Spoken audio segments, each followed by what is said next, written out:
All right, it's a pleasure to be here today. And when first kind of asked to talk about the human condition, I actually struggled for a little bit to think about what I would talk about. Would it be about asteroid impacts and things? And then it really got me thinking about my biggest passion and what takes me up to the Arctic, which is what you see on the screen behind me, which is exploring. To me, that is kind of an integral part of what it means to be human and is part of the human condition. And so behind me is a map of the world.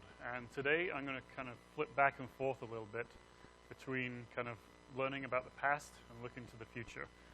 We take this for granted now. None of you would ever question this. None of you would ever think, well, is South America in the right place? Is Madagascar really over there? But of course, if we were sat here in the 1500s thinking about the Earth, this would be your view of the world. You actually have to put your head on the side, because this is kind of the north, and we're going to the south here, so kind of Europe over here. But we don't really question this now. But the question is kind of how we went from, nope, this is a little trigger happy, from this map to this map. How do we go back and forth? And of course, I think you probably all know the answer here. All right, I'll press this very gently. Okay. How do we go from this to the map that was on the previous slide? Well, the question is, all of our ancestors at some point left the safety and comfort of their own homes, and they went out and explored. They decided to make that leap. If they hadn't done, we wouldn't be here today. But what does it really mean to explore? So one of my other passions is rock climbing and mountaineering. And I'm often actually asked, would you like to climb Mount Everest? My answer is usually always no. To me, climbing Mount Everest today is not exploration. It's getting in line with 100 other people who are probably paid to go there and getting to the top of a mountain, getting a trophy and putting it on your mantle shelf. But there are places on this Earth, and I've been privileged to kind of go to quite a few, where no human has ever stepped foot. This is one of those places where no one has ever been to. This is a mountain that I'm sure none of you have heard of, called Machu Picchu, in the Karakoram range, where no one has ever been to the summit of. This is the second highest mountain on Earth that no one has climbed yet. There are many parts of this world that we have never explored, either at all or in detail. Of course, the other extreme is the deepest parts of the world's oceans. James Cameron behind me, of course, a director, a Canadian, and actually quite an explorer. We know less actually about the deepest part of the world's oceans than we do about the moon, that I'll get to in a second. And so there are lots of parts of the world and space that I'll come to in a second that we know little about. Is James Cameron a Superman? What causes some people to explore and others not to? I would argue, as many have done before me, that every single one of you was born an explorer. We're all explorers, and we're all born and made up of the same things. So you might not be able to see them because they're trying to hide from me. This is my 7-year-old and 5-year-old in Algonquin Park earlier this summer. And they are just out there exploring and having fun. If any of you have kids, I know there's quite a young audience, maybe nieces and nephews, just think about the evolution of babies in the first kind of few years. They're crawling around, and then they kind of get to stand up and wobble around a bit and maybe take their first steps. And then it's like they come into the kitchen and they can stand and reach onto the counter. It's like, OMG, I need to completely re-baby-proof this house, because they can pull that glass of wine off the counter, find those knives that are on the counter that they really shouldn't be touching. I would like to think they're not being malicious when they're first doing that. Maybe later when they see the reaction, they'll do it on purpose. But they're exploring. They want to always know what is around the corner. What is around that next corner. And to me, that's what drives exploration. And so I think it's an unfortunate thing that a lot of that is bred out of us as we go through school. I know we have constant battles with my kids in their schools about just let them go outside and play and explore in their own, with no structure, and we kind of lose that. But you are all explorers. There's kind of a little bit of explorer, at least in all of you. So let's all now actually go beyond Earth and explore a little into space.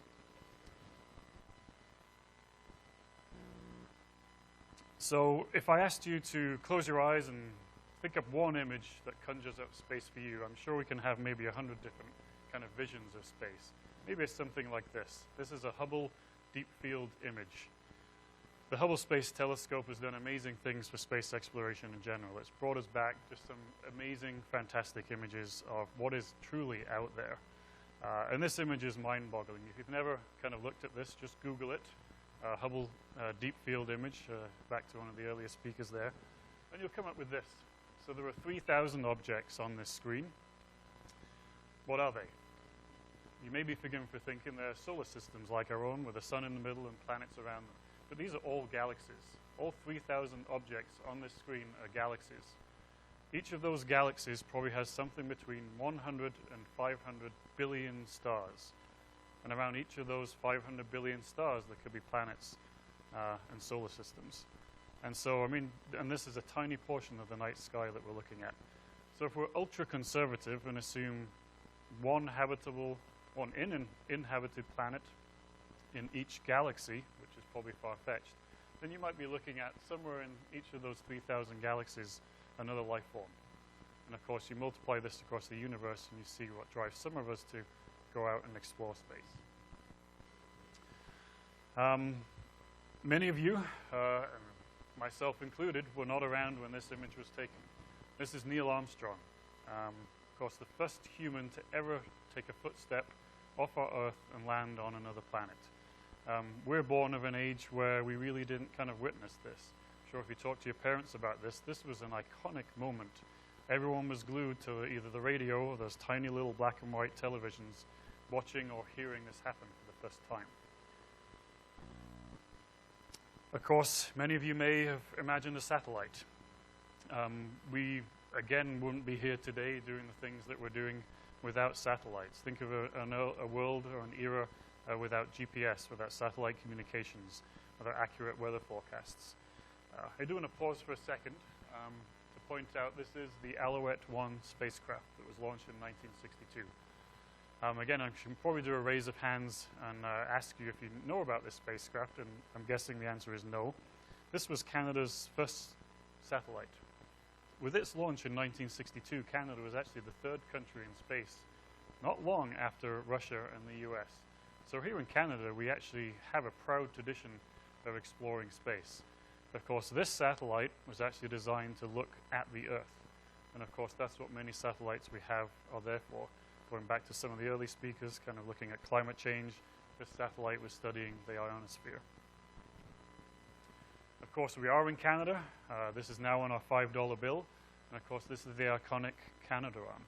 And this is something else I want to bring to you today, which is, if there are engineers in the room, designing things for space is really one of the greatest engineering feats. Space is an innovation driver, is the term that's been used. We didn't know how to do this until MDA, located in Brampton, just up the road from here, with funding from the Canadian Space Agency, designed the first Canadarm, and then this is Canadarm 2, that is now still working on the International Space Station.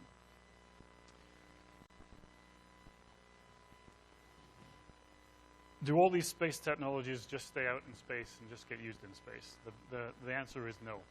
Again, because of the innovation and the sheer imagination that it takes to design things for space, designing a microchip or a computer that can run at 100 degrees Celsius and at minus 100 degrees Celsius, it just breeds and brings innovation into our communities. To a point where now, you might not be able to see this well, but this is the NeuroArm. This is a robotic, basically a robot that is doing brain surgery on a human being. This is not a dummy down at the bottom there. So Canadarm technology, designed for space, was taken, brought back down to Earth, obviously miniaturized, and applied to a very specific problem that we had, which was very fine, accurate brain surgery. So when I think of space, if I'm asked to think of space, this is what would appear in my mind. It's as much about where we've come from as where we're going. We really have come a long way. If you think about this, 100 years ago, we were exploring by sailing ship. Hopefully looking around this room, well, statistically, some of you guys are going to live to be 100 years old. just think about how far we've come in this past century. It boggles my mind as to what technological advances and what discoveries will be made in the next century. And I think, again, the past here is the key to the present and how we can and should explore. So if I was asked recently, actually, this was a rather morbid question, but who would you meet, which dead person would you most like to meet? This would be it for me. There are many scientists out there that I'd love to meet. Einstein, for one, maybe Sir Isaac Newton, but this is Sir Ernest Shackleton. So many of you may know his name. He's infamous now because of what happened to his ship, the Endurance. He's by far, I think, personally, one of the greatest explorers ever to have lived, and one of the greatest leaders. So if you ever do a leadership class, you may well and hopefully hear of Sir Ernest Shackleton. To cut a long story short, his ship was crushed in the Antarctic sea ice, and about 18 or so months later, he miraculously was able to get his entire crew out, not a single fatality, back to kind of civilization. I do want to point this out too.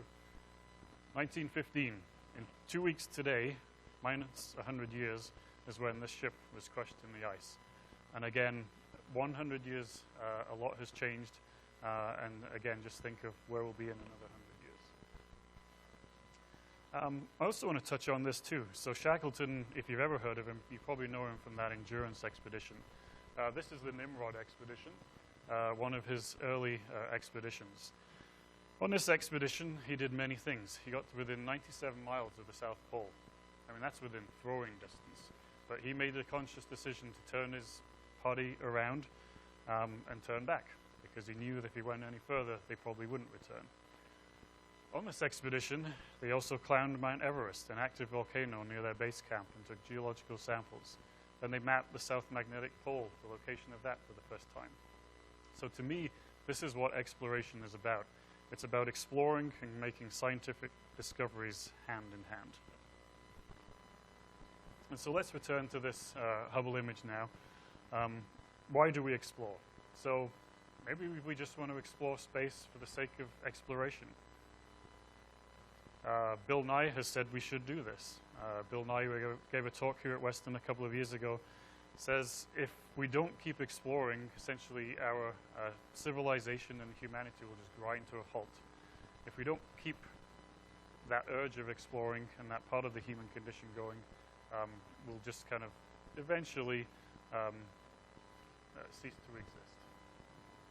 Perspective. I'll come back to this later. Being in space gives you an amazing perspective of our own planet that we never would do and would have without it. Answering the big questions. I mean, is there life out there? This, to me, is what drives a lot of my research. Are we alone in the universe? It's a pretty big question. It needs some big minds to tackle it. But that's why we explore space. That's why we have rovers around Mars now, looking for habitable environments where life may have once existed. And this is driving a lot of space exploration to answer some of these big questions.